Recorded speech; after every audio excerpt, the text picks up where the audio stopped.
Hey there, and welcome to this webcast. It's me, Jonathan Foust, and I'm happy you're here. This is a time for me to do a couple quick announcements, then a short meditation, and introduce the talk. This one on truth. Do you think you can handle the truth? That's what this is all about. Okay, first of all, thank you to the Insight Meditation Community of Washington for hosting this, to Glenn Harrison, our producer. A big thank you to our mindful movement leader, Rita Moran. If you're interested in joining Rita, you can follow a Zoom link on my Facebook page, on the website, in the newsletter. Join her at 6:30 for mindful movement, which will bring you right up to this gathering here. We are suspending mindful dialogue. Big metta, lots of love to Ray in his recovery. So that's that part. The next part, I have a newsletter if you're interested. My best photography, compendium of talks, a monthly, a weekly. And just to say, as I always do, thank you so much for your support. This could not happen without you. It's all offered freely. I do this because I love it, because my life has been changed through this stuff, because I have been the recipient of so much generosity of offering these teachings freely. I kind of do the same. So if you feel drawn to support that, fantastic. If not, put it all into your practice, because that's where the greatest gift is. Transform yourself and, maybe transform your world. Alrighty then. So the following talk is about truth. It's about opening to what is true. So let's do a little practice to bring ourselves into the experience of what's true right now on the inside. Let your body move, stretch, shift in any way that feels good for you. Like, what is your body saying? If you really listen, what does your body need? How does it need to stretch? Maybe a little primal scream, maybe just a little bit of wiggle to kind of get yourself settled. And then when you are settled, if you like, you can close the eyes, not required. You can have your eyes open with a soft gaze. But if you like, you may notice when you close the eyes, it tends to heighten awareness of the inner world. And just to take a little snapshot right now, what is your inner world right now? If you just connect with your breath as this thread to bring you into a more somatic sense of here and now, what do you feel?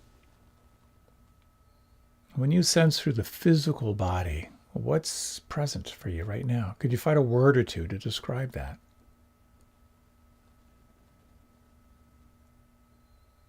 Are there any areas inside that feel tight or congested or stagnant or painful? Any areas that feel free-flowing, relaxed, open? Any areas that feel just sort of muddy or unclear? Just sensing the physical body.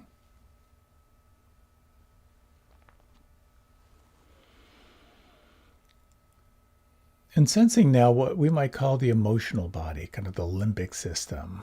Well, what is the quality of feeling or the quality of heart? How would you describe that as you feel the breath and relax into the here and now?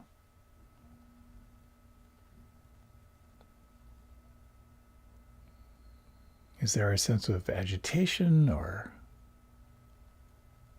a strong emotion that might be present, or perhaps a sense of spaciousness and equanimity?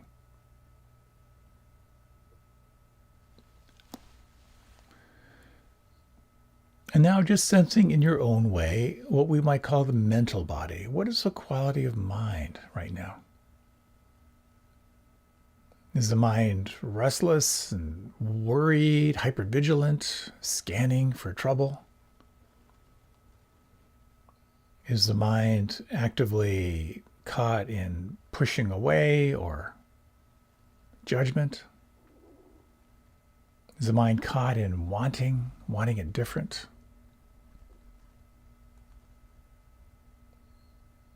Is the mind sluggish, just tired at the end of a long day? Perhaps your mind has a tinge of self-judgment or doubt.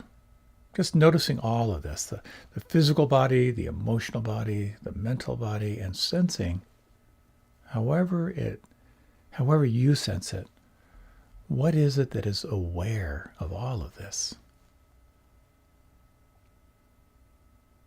What is that quality of the observer? And what is this quality that we're cultivating in this practice of self-observation without judgment? When you try that one on, what does it feel like right now? Self-observation without judgment.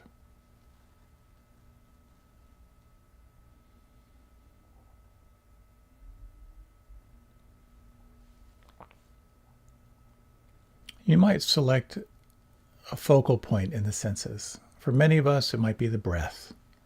Either where you feel the breath the strongest right now, or the breath at the nostrils, or the septum, or the breath at the belly. You might just take a few moments just to feel the breath. And notice how the more intimately you can feel the breath, the more it cultivates a sense of absorption, a sense of arriving.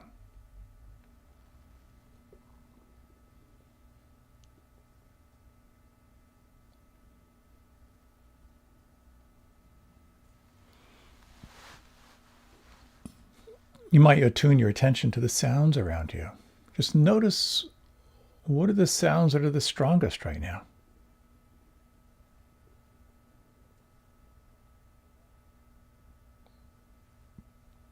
Can you open your attention 360 degrees and just sense the sound vibrations as they're happening?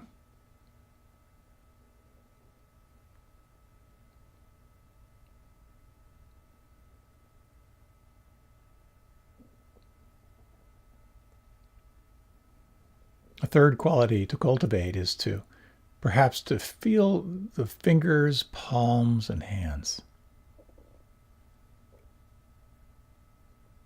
And just sense from the inside out and relax and notice if you can feel any sense of pulse or tingling or vibration or subtle energy.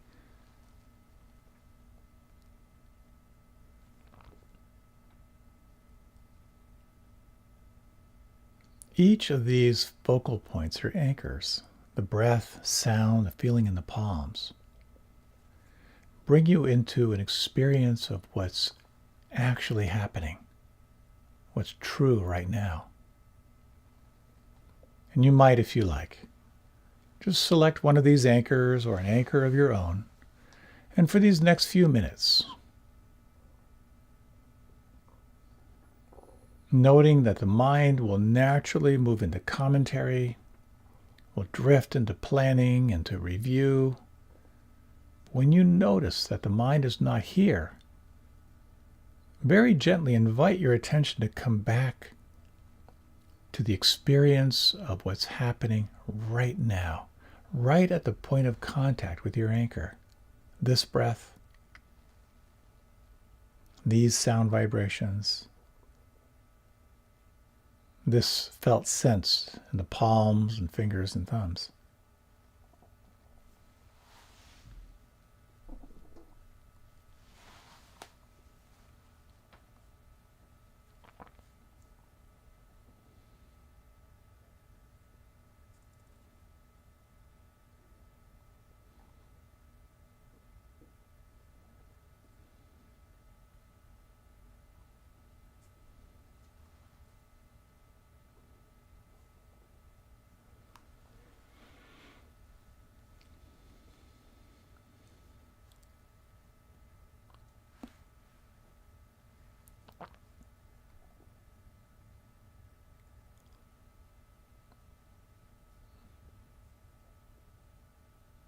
You might explore these two questions from time to time.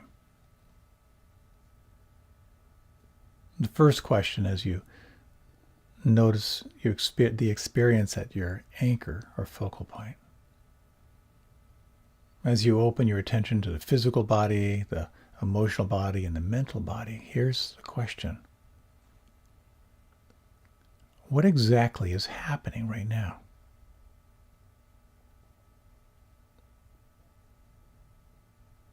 Can you describe it in a word or two?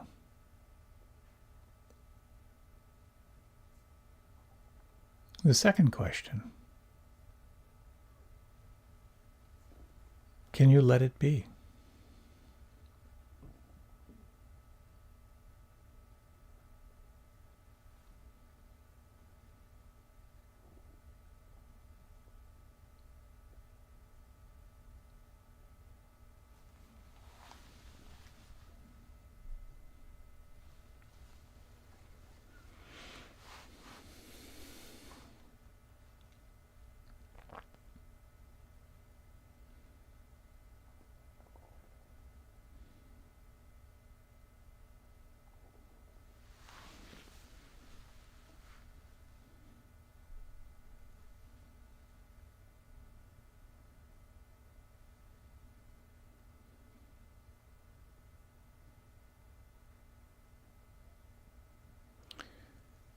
And now, what is happening right now?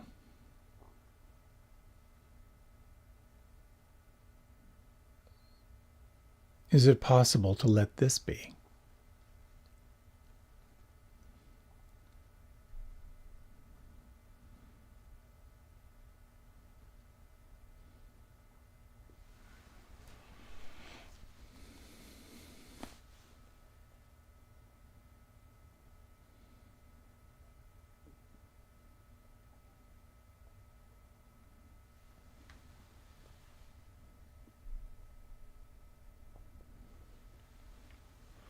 In these remaining minutes, you might explore letting go of a sense of doing, of trying to make anything happen, and explore what it means to relax and let all things be.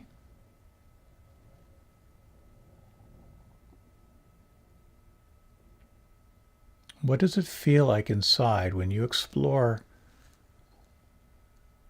self-observation without judgment?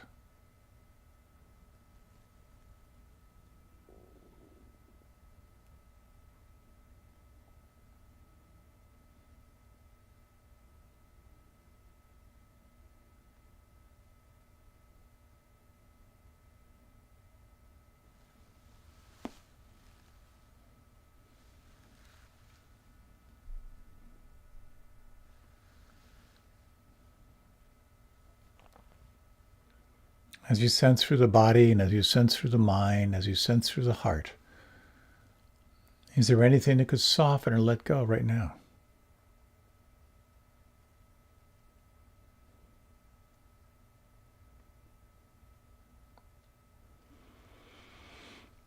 Is there anything that could soften or let go even more than that?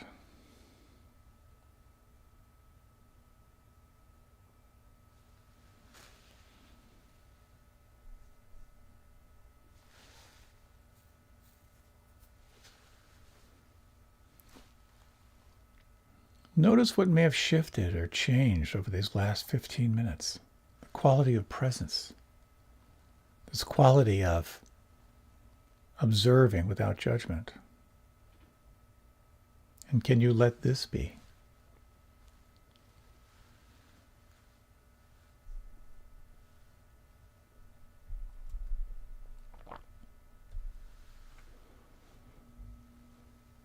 You might gently deepen the breath, let your body move and stretch in any way that feels good for you.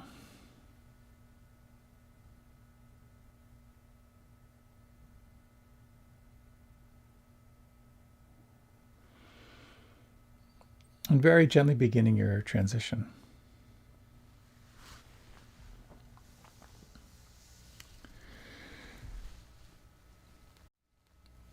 The following talk is about seeking truth and being truthful in your life.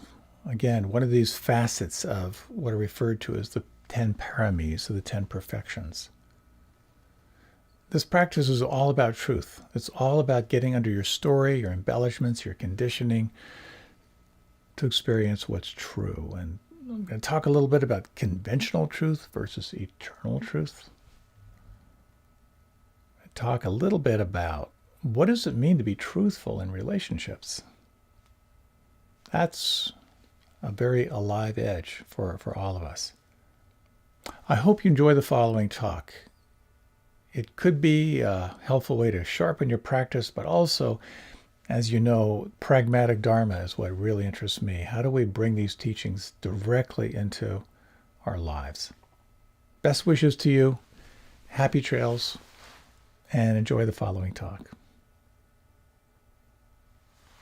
I have a bunch of my favorite jokes and stories, and I try to kind of relegate my use of them. So I try to only use them once a year or once every 2 years. But this is one of my favorites, so maybe one that you're aware of. This fellow goes into a store, and he goes up to a teenager who's stocking shelves, and he's asked this question. He says, "I'm looking to buy a half head of lettuce. Do you have any?" And the teenager replies, "Well, not that I know of. Let me go check in the back." So he goes into the back. He finds his manager, and he says, "Can you believe there's some moron out there trying to buy a half head of lettuce?" Well, the boss's eyes go wide, and the teen turns, and the guy is standing right behind him. So without even missing a beat, he says, "And this gentleman is looking to buy the other half." So after the guy leaves, the manager calls the kid into his office and says, I really like how quick on your feet you were out there. Where are you from?" And the kid says, "Well, I'm from Canada." And the manager says, "Oh, wonderful people, those Canadians." And the kid says, they're just pretty much just a bunch of hockey players and hookers." The manager's eyes narrow, and he says, "My wife is Canadian." And the teenager says, without missing a beat, "No kidding. What team does she play for?"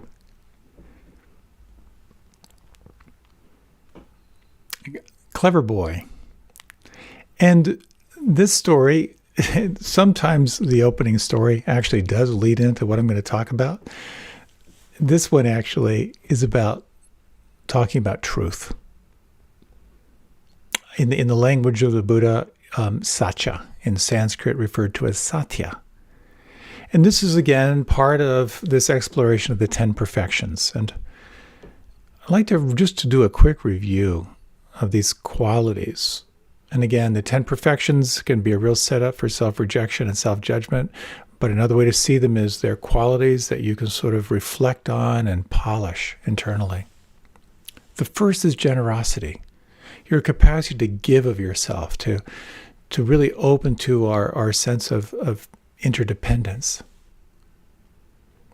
The second quality has to do with virtue or morality. It's about knowing what you want and aligning your actions to help you move toward what is most important in your life. The third is renunciation, which is a way of looking at renunciation is this capacity to know what you want and then to begin to let go of anything that takes you away from that. The result of that quite often leads us to the next, which is cultivating wisdom, cultivating insight, seeing more clearly into the nature of reality. This kind of flows into this fifth quality, which has to do with energy, diligence, vigor, vitality.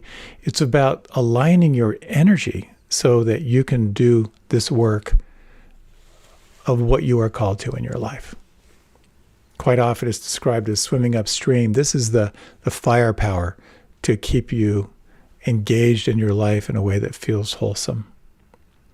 Now, while we're engaging energy and diligence and so forth, at the same time, this sixth quality is kind of the balance of that, which is the quality of patience, a quality of acceptance with what you discover. And it actually is too is a quality of endurance to stay on your path. And that leads us to our exploration now, which is on truthfulness and honesty. This, of course, is kind of the pursuit of anyone in their journey. So what I'd like to talk about, again, in 4 parts, as I usually do. The first is the practice of looking for what is true. The second part, recognizing what is true. The third is in your journey, attuning to what is true. And fourth is about the application, which is the challenge of speaking to what is true. I ran across this story a while ago. This is a guy, his name is Thomas Thwaites. In 2008, very curious guy. He decided to build a toaster from scratch. He wanted to make all the materials himself. So he bought the cheapest toaster he could find, and thinking that like the cheapest, most simple toaster would be the easiest to replicate.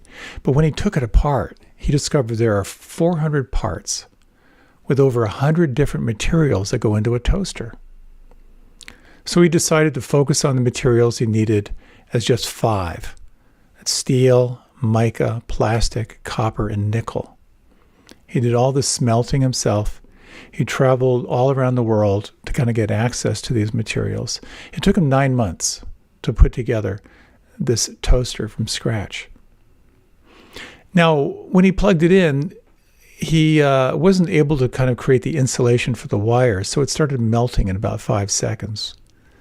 But nonetheless, what an interesting thing to take on this idea of deconstructing a toaster and building it all from scratch. What I like about that story is it's so metaphorical for the spiritual journey. Here you are trying to figure out what this worldly life is all about, and you're doing it yourself. Chances are you've tried on all kinds of different practices and traditions and philosophies and techniques to figure out what you know to be true. And when you think about, just for a moment, all the different techniques that you've tried, maybe the different kinds of meditations, the books that you've read, the things that you've tried on in life, this is all part of the spiritual journey. As the Buddha said, finding your path is your path. Finding your Dharma is your Dharma. And sometimes, I know for myself, there have been times I've been really frustrated, like I just want to find my path. Well, I have been finding my path. I don't know about you, but I think for many people, you try something on, you think this is it. Yoga, this is it. Drugs, this is it. Sex, this is it. Rock and roll, better sex. This spiritual tradition is better. This diet is better. This meditation, this is it. It's about concentration. No, it's about surrender. On and on and on, we're experimenting and experimenting and experimenting.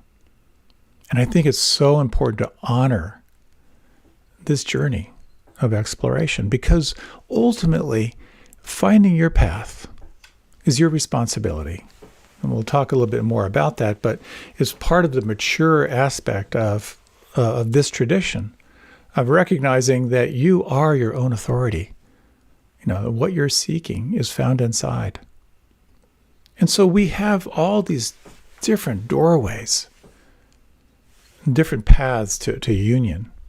And for some of us, maybe it's a little bit clearer because a certain path kind of aligns with your temperament. One path is devotion. Devotion and love helps you to merge with the divine directly through the heart. And what I always love is those who say this is the direct path. Devotion is the direct path. You simply fuse with what you are opening your heart to. And for some people, it is. Devotion is an incredible doorway. And some people have immediate, easy access to it. And again, devotion isn't limited to any particular tradition. We see devotional practices in Christianity, in Islam, in Judaism, in Buddhism. Another approach is through this path of service, through action. Karma yoga. It's about melting away your self-identification in the name of serving others. And again, this expression shows up in all different traditions. Lose yourself in serving others. Direct path for some. For some, it's around self-discipline. It's purification of the body and the mind and spirit. Direct path. Others, it's more intellectual. You look closely at the nature of reality. You study the nature of the self, and you kind of like blow the mind by going through the mind. Direct path for some. For me, I've done a lot of wandering and a lot of lurching. For many, many years, I lived in an ashram that was very devotional, very devotional. I worked at it, I tried being devotional. I did pranams, is when you place your head beneath your heart, and I slammed my forehead to the ground many, many times a day. And what I found was that the devotional path, while I learned a lot, I grew a lot, it wasn't the direct path for me. I found myself more drawn into meditation, into study, into direct experience, into service and karma yoga. But it's important to acknowledge that you are on a path. We are all seeking truth. It was Hegel who said we're all seeking to soothe our anxiety. But beyond that, not only are we trying to soothe our anxiety, we're trying to find out what is true here. And I think sometimes what happens is we get these glimpses. We just get these glimpses of the mystery.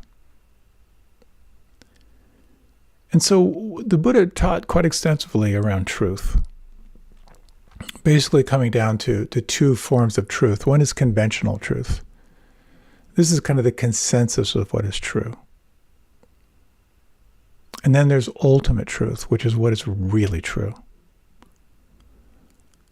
So conventional truth says, well, the chair you're sitting on is solid. Well, as we're exploring more about subatomic particles and so forth, there's actually more space than solid in that chair. And in that same way, we can feel the truth is, I'm angry right now. But if we examine that anger, we may find that anger is actually a composite of many, many different feelings. That there's sadness, there's hurt, there's disappointment. And so this very, very cool distinction, which is a talk unto itself, is a distinction between real and true. My anger feels real, but is it true? And so life gives us this constant opportunity to explore. And you can reject all traditions to find out for yourself what is true. You can stay within a tradition and dig really, really deep. You can tune into those who have walked the path before and get a sense of what they're saying, if that's really true. But the truth I think we're looking for is the sense of perennial truth. The truth that was true thousands of years ago, and the truth that is true thousands of years from now, which guides us toward an exploration of the nature of reality itself, which is where this tradition points.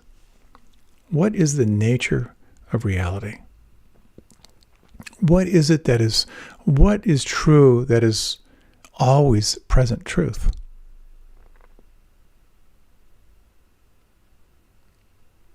So one thing that occurs where we tend to get stuck is when we believe something is true that is actually subject to change. When we believe that right now I feel happy and I want this truth of happiness to stay forever. What we find, of course, is that it's going to change. The 4 words that can make a happy person sad and a sad person happy, this too shall pass. And so we begin to see that, wow, there's a truth behind everything that changes. What could that be? And here's where we get to tap into those who've walked before us. And again, as I've said ad nauseum perhaps, when the Buddha shared about these characteristics of reality, he was important to point out that you shouldn't believe them at face value. He said, don't believe a word of what I'm telling you, but explore as to whether you can validate this in your own experience. And so we have these pointers toward this sense of perennial or eternal truth. And one of them is impermanence. The recognition that all conditioned things change. Anything that is the result of causes and conditions is subject to change. Truth, or the supposition of truth. The second characteristic of reality has to do with your relationship to change. Anything that you are resisting about what's changing, to the degree you resist, you will suffer. So it's the stress and suffering that we have in relationship to what is changing.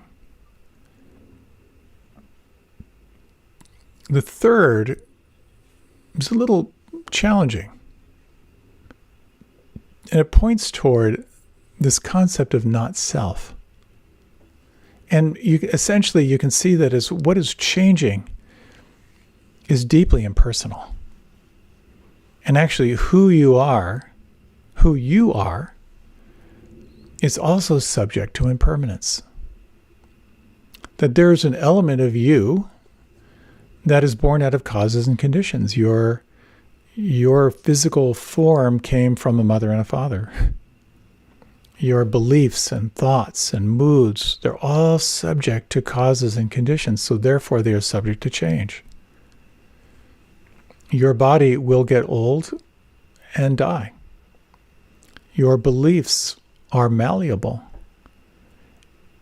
And is there something about you in the midst of all that is changing that is also changeless? So it points toward the conditioned self, but also it points toward this unconditioned self. So things change. Your relationship to what's changing determines your stress and suffering level. And you yourself are the result of causes and conditions. So the question then is is that true? This is what I love about these teachings through this lens of Buddhist psychology. Don't believe it. Since if you can find this balance where you're open, but you're skeptical. And so I remember the first time I ran across these three characteristics of reality. In Pali, they're anicca. Anicca is impermanence. Dukkha is the stress and suffering and dissatisfaction that occurs when you resist. And anatta points toward this sense of not self. And so I spent many, many hours on a retreat going is it true that everything conditioned changes? And so hours and hours and hours just looking at my relationship to change. Is it true that anything I'm holding on to will result in some kind of dissatisfaction? What do you know? It seemed to be true. And is it true that all of this is impermanent? And that opened a whole inquiry who is it that's observing? Where is awareness? Is awareness here in my head? Is it in my belly? Very, very powerful doorway. So I wanted to lead what I think is just a really helpful little reflection on these three characteristics. So if you like, you can close your eyes. And you might now just slow down and deepen your breath just a little bit. And for this little meditation, I'd like to invite you to turn your attention to the sounds around you. Can you open your awareness 360 degrees?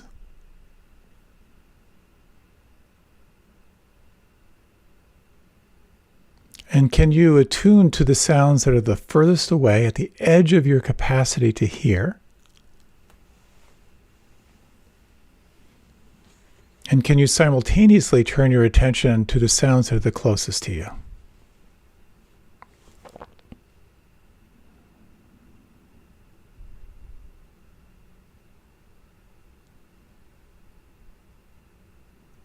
I'll add one other little possibility here, and that is to notice this distinction in how you listen. One is through the mind, where your mind will automatically identify location, the source, and whether it's of danger or not. The other quality is what's referred to as bare attention, which is just the direct experience without a story. And can you sense just for the next few moments to actually attune to the vibration of the sounds without a story inside? You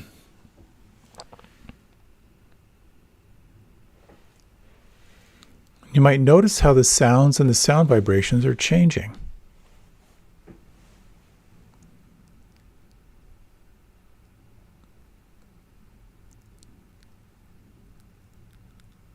And can you sense this quality of attention where your mind will fixate on a sound or create a story from a sound versus a sense of non-clinging and allowing?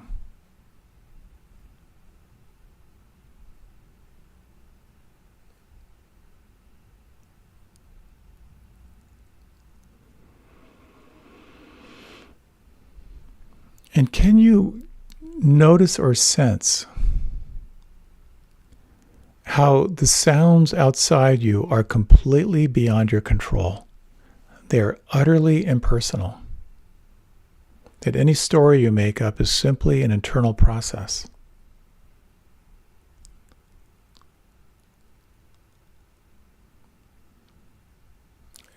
Notice what is changing. Notice if you can let it be. And notice if you can sense how impersonal this experience is.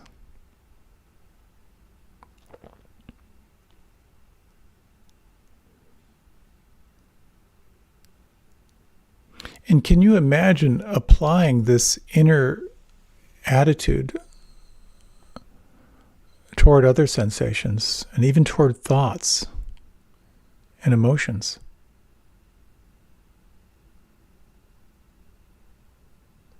This sense of deep relaxation, at the same time a quality of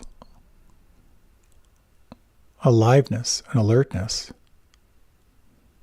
and a quality of utter allowing.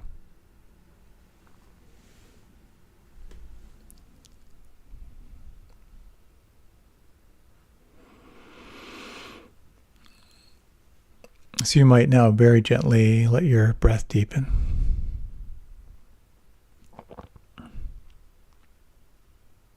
If you like, you can let your eyes open, or you can remain with them closed. And I love sound as a meditation. Quite often I'll use sound in the beginning of a meditation to sort of remind myself of these qualities of change, my relationship to change, and the impersonality of what is changing. And this points toward this recognition of truth. Impermanence, the suffering in relationship to impermanence, and the impersonality of what's occurring. Remembering these three characteristics can be super helpful, as well as remembering the Four Noble Truths. And just very briefly, and this of course can be not only a talk, but a whole lifetime of study, and that is reflecting on first the truth that stress happens. Stress, suffering, dissatisfaction are part of life. And the second noble truth that there's a cause for that suffering, that dissatisfaction, that unsteadiness. And that cause has something to do with identification with holding on. The third noble truth, you can let go. We know this because we've done it to different degrees. And the fourth, that there's a path. There are observations, practices, techniques, trainings that can help you to move toward full aliveness and freedom.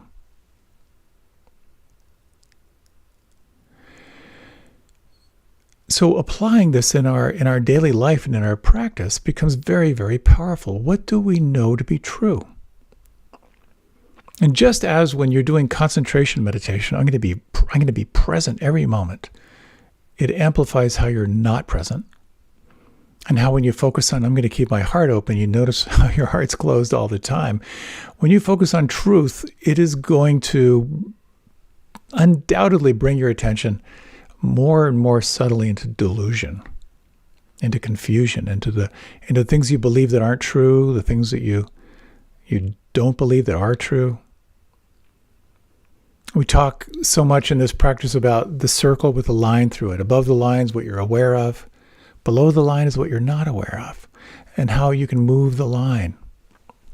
A good friend of mine, in his meditation practice, started to unearth these memories of something about his mother hitting him as a small child, really, really young, and his pain and his confusion.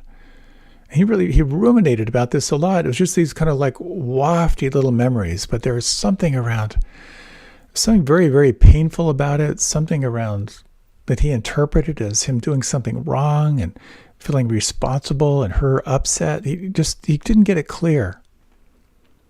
But he checked in with his mother. I think he was maybe in his 60s. His mother was quite elderly. And he said, I'm having these memories of you just hitting me. And it was this time of year. And his mother said, you had a terrible cough and a fever. And I took you to the doctor and the doctor said I needed to keep percussing on your back to keep the mucus loosened up.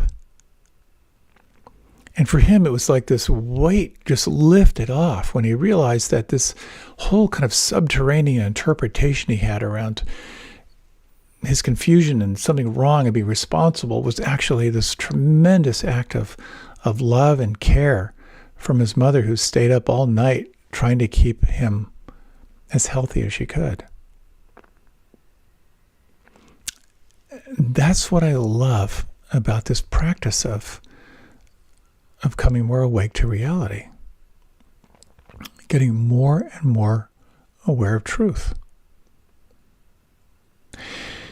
Inevitably, what we encounter are all the aspects of the negative self-talk that we hold about ourselves. This fundamental belief that there's something wrong with me, that I'm unworthy, that I'm not worthy of love. And here it becomes a very, very interesting thing to explore. If you're at all familiar with the work of Byron Katie, and not to pause here too long, but it's a really wonderful way of deconstructing these beliefs that you think are true.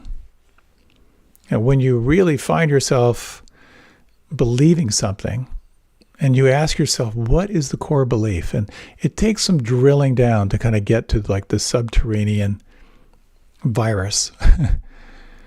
And when you identify that belief, and quite often has something to do around not being worthy or not being lovable, and then you pointedly turn toward it and you ask yourself, do I know this to be true? And quite often, the immediate response is absolutely. It's there. But if you really look at, do I know this to be true? And if you get a little crack that maybe it isn't, but then to investigate, what is it like when you think that thought and you believe it? To really get to sense the tendrils of how deep that belief lives in your nervous system. You then have this samurai sword question to ask yourself, who am I without that belief? And then to deeply listen and pay attention. And you may find it gives you a glimpse of who you are without that thought, and can open you to a deep sense of spaciousness, sometimes incredibly disorienting. And someone said, when we're little, we are these little open hard drives without any virus protection. And in many ways, what we're doing in this practice of coming more awake is we're removing those viruses. of becoming aware of the thoughts and the beliefs that simply are not true.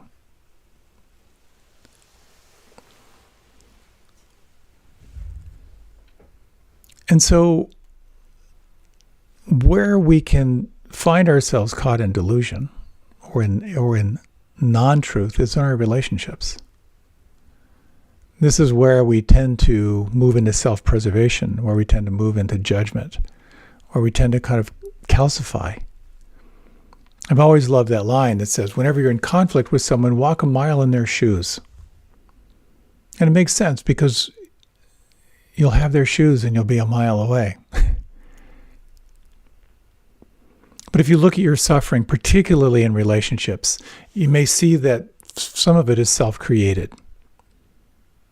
And some of it may be kind of beyond your control.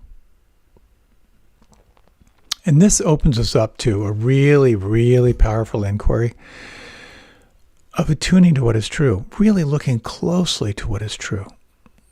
The practice of forgiveness is kind of a direct exploration of looking at some way that in pain you have turned your heart away from another. Now, not to say that turning away from another was not incredibly skillful, but when we are caught in the lack of forgiveness, quite often we're stuck in a particular point of view. And what happens is when we can open up to another's point of view, sometimes there can be a very, very profound shift. And just to share a story, this goes way, way back to my ashram days. There was a woman in our community whose husband had an affair. And he was a teacher. He was a really, really good teacher, very charismatic teacher. He was on the road a lot. And the news of his affair came out publicly in a really, really ugly way. And as you can imagine, there was a very strong polarity, but primarily he was vilified by the community. Very, very easy just to stop there and say he was wrong and she was wronged. But it was so powerful. And this really kind of blew my mind, because he shared with me later how they did therapy together. He wanted to heal what could be healed. And what came out in their therapy is they were able to move into a very, very undefended place with each other, was where he said to her, "Do you remember how much I begged you to come on the road with me? Do you remember me sharing how lonely I was?" And when she was able to hear like his deep, deep need and want for her to be with him, and all the reasons she said no, and when she got kind of the sincerity of his experience, something was able to soften. Something began to shift for her. And they were able to reestablish a sense of trust and rebuild. And I'm happy to say that was about 30 years ago, and they're still together. She was absolutely betrayed. But her better sense of understanding of his point of view, that sense of understanding led to the possibility of forgiveness. Again, there's so much to say about forgiveness, because you can absolutely forgive someone and never speak to them again. You can forgive someone and never allow that behavior to ever happen again. Premature forgiveness is a big mistake when you're not ready to move into the true vulnerability of hurt. So it's important to not rush into it.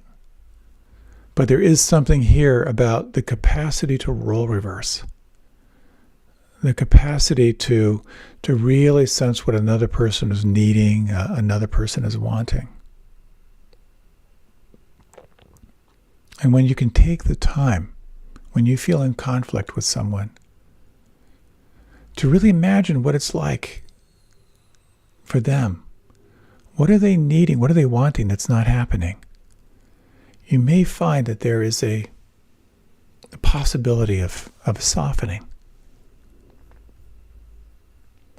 In these days, with so much overt racism and sexism and misogyny being outed, so much suppression of non-dominant groups, global warming, or as I like to say, global weirding, and in this era of fake news, socially, we all need to slow down and keep attuning to what is actually true.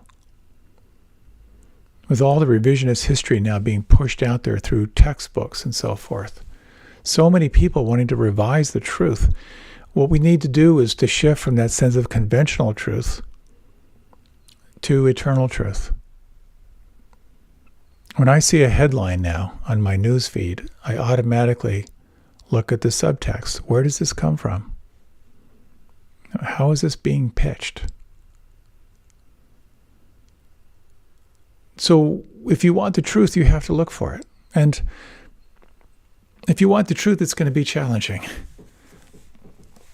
I find this is an oversimplification, but I kind of find there are truth people and there are compassion people. The truth people are all about, I'm going to say what's true, and then you can deal with it on your own.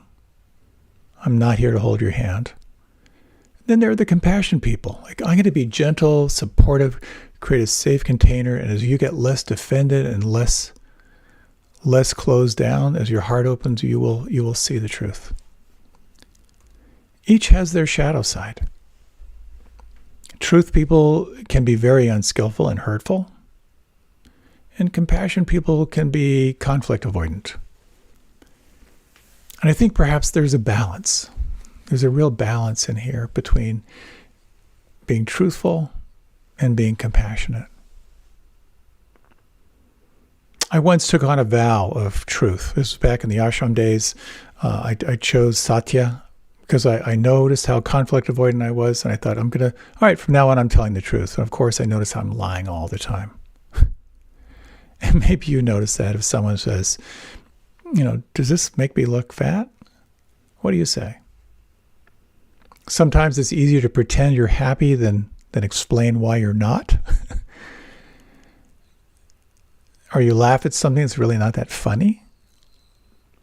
Paying attention to truth can be very, very uncomfortable.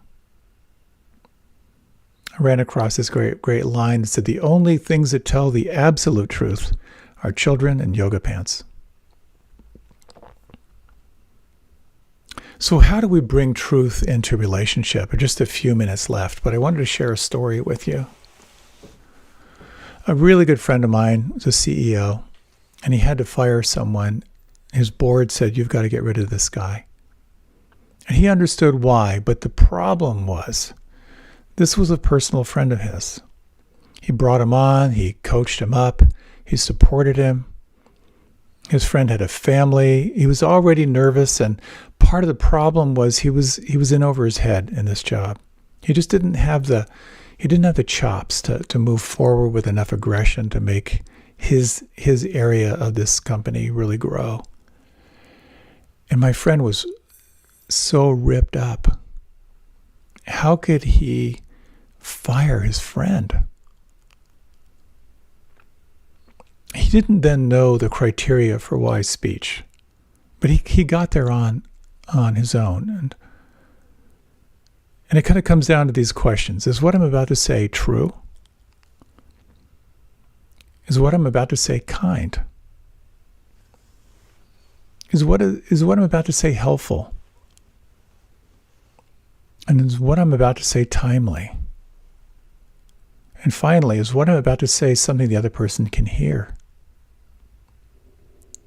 So when he thought about all these aspects of wise speech, well, is it true? Well, yeah, I'm firing you. Can I be kind? I thought, well, I can acknowledge the work he's done, how hard he worked.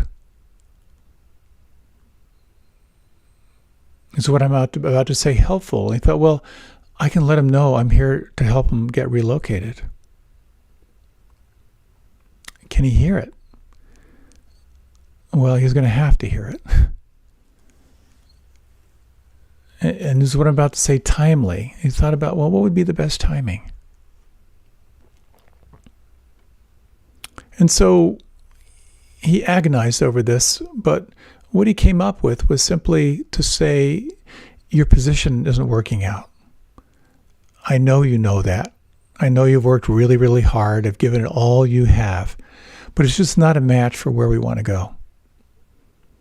I want to help you figure out what's next. But what would be best now is you take the afternoon, take the weekend to think about your transition, and let's talk on Monday so we can talk about your transition. Can you sense the skill? I so admired his skill.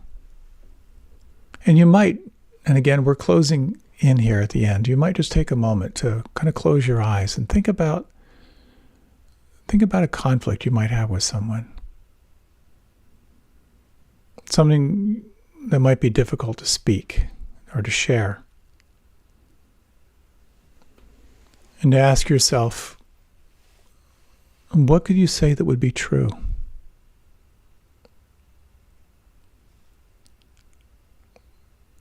Can you imagine phrasing this in a way that might be kind and helpful in some way?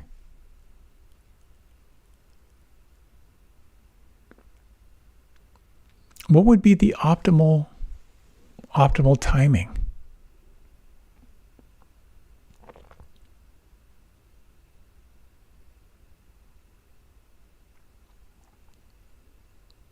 So if you like, you might deepen your breath. And if you like, you might open your eyes.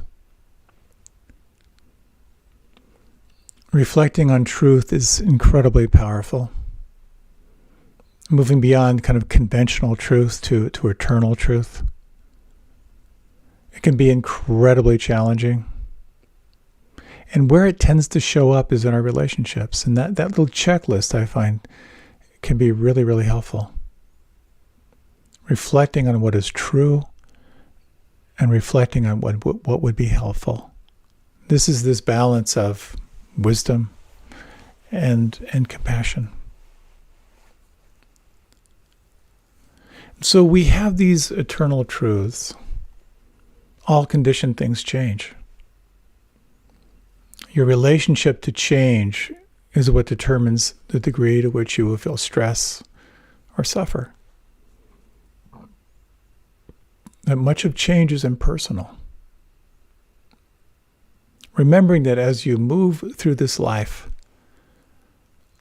stress, dissatisfaction, unsteadiness, and suffering are part of the human journey.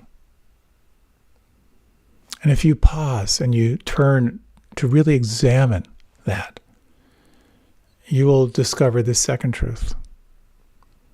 That there is a cause for that stress and suffering. And the cause has something to do with holding on, with identification. To the degree you are identified and holding on, to that same degree you will feel that rope burn. The third truth points toward the cessation of suffering. It's possible to let go. That shift in opening, however that happens, through compassion, through empathy, through kindness, through a shift in identity. And whatever you're holding on to can be released.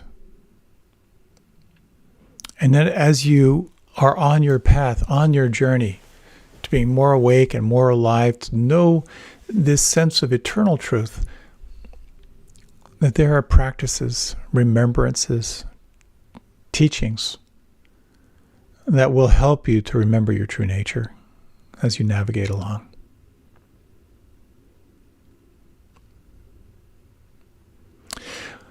One thing that feels true for me is a deep sense of gratitude to be able to share these practices and teachings with you. Thank you for the opportunity to share, to walk this path together. May you in truth have a wonderful adventure. Thank you so much for your time and attention, and I look forward to being with you again soon. Take good care.